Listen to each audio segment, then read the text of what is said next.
Assalomu alaykum aziz obunachilarim, Begoyim oshxonasiga xush kelibsiz. Bugun sizlar bilan chekchek tayyorlaymiz. Chekchekning tayyorlanishini esa mandanda zo'r biladigan chekchekchi opalarimizga qo'yib beramiz, lekin uy sharoitida albatta o'zimiz ham tayyorlab ko'ramiz. Bismillah deb ishimizni boshlab olamiz. 5 dona tuxumni idishimizga chaqib olamiz.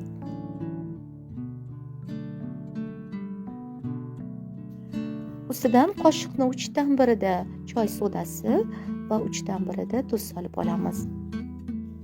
Mikser yordamida oqarguncha ko'pirtirib olinadi.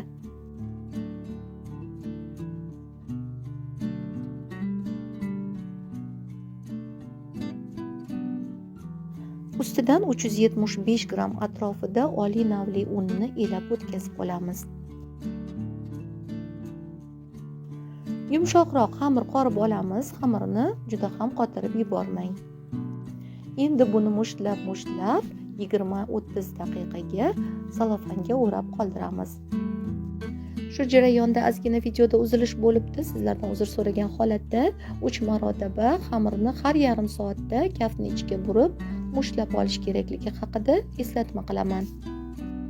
Mana xamirimiz tinib oldi. Endi buni birozgina un sepib, o'rtacha qalinlikda yoyib olamiz.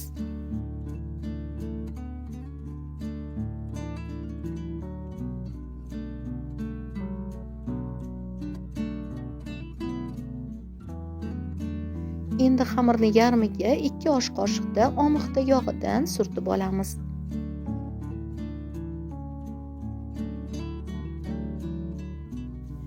Xamirni ikkinchi yarmini yopib, bir ozgina bostirib olamiz.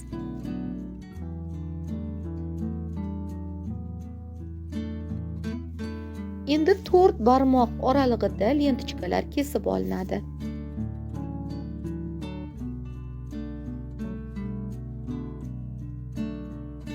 Shu holatda birozgina qoldiring, keyingina lentichkalarni 1 cm dan qilib kesib oling.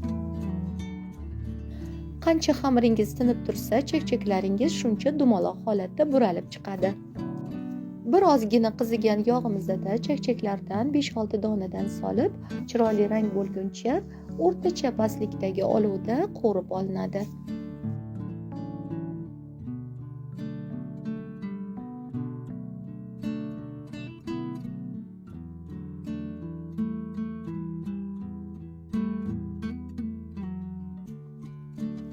Endi qiyom tayyorlab olamiz. Buning uchun men birozgina ko'proq tayyorlab oldim. 400 gram shakarga 200 gramda suv solib olamiz. Ustidan qoshiq uchida limon kislotasidan ham solib olinadi. 10 daqiqacha o'rtacha olovda qaynatib olamiz. Qaynagan sirupimizni ustidan 1 stakanda oddiy magazin asalidan qo'shib oldim va shu holatda yana 5 daqiqa qaynatib oldim. Tekshirib ko'ramiz. Qiyomni tekshirganimizda har xil uslubda tekshirishadi. Men shu uslubni tanladim. Qoshiq uchidagi tomchilarni piyolani orqa tarafiga o'girib solib ko'ramiz. Agar tomchilarimiz oqib ketmasa, demak qiyomimiz tayyor bo'ldi. Mana chekcheklarimizni chiroyli qilib idishlarimizga qiyomga botirib terib oldik. Siz ham o'z idishlaringizga chiroyli qilib terib olishingiz mumkin. Lekin men yana bir marta ta'kidlab o'taman, chekchek pishirish san'atini o'zini ustalari juda ham chiroyli uddalashadi. Ularni san'atiga qoyil qolmasdan iloji yo'q. Lekin baholi qudrat o'zimizni dasturxonimizni chiroyli qilish uchun hayit dasturxonlariga shunaqa chekcheklarni pishirib olsak bo'ladi. Men ularga tasanno deyman. Azizlarim, sizlar ham albatta tayyorlab ko'ring. Kelasi videoda yana bir chekchek turini ko'rsatib o'taman. Marhamat, yana kelasi videolarni kuzatishda davom eting.